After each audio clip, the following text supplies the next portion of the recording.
Machine learning is only as good as the training data you put into it. So it's super important to use high-quality data, and lots of it.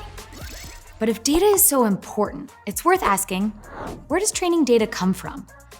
Often, computers are collecting training data from people like you and me without any effort on our part. A video streaming service might keep track of what you watch, then it can recognize patterns in that data to recommend what you might want to watch next. Other times, you're directly asked to help, like when a website asks you to spot street signs and photos. You're providing training data to help a machine learn to see, and maybe even one day drive.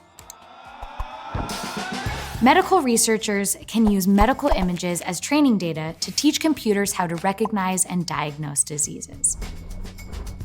Machine learning needs hundreds and thousands of images and training direction from a doctor who knows what to look for before it can correctly identify disease. Even with thousands of examples, there can be problems with the computer's predictions.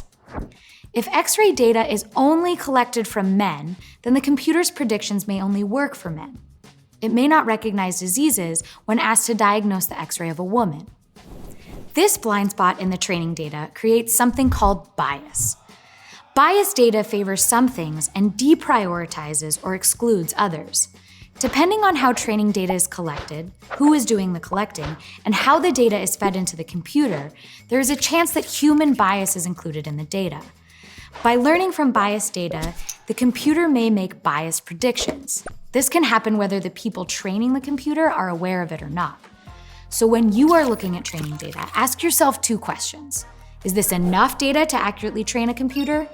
And does this data represent all possible scenarios and users without bias?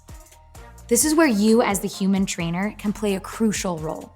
It's up to you to give your machine unbiased data. That means collecting tons of examples, often from lots of different sources. Remember, when you pick and choose data for machine learning, you're actually programming the algorithm using training data instead of code. The data is the code. The better the data you provide, the better the computer will learn.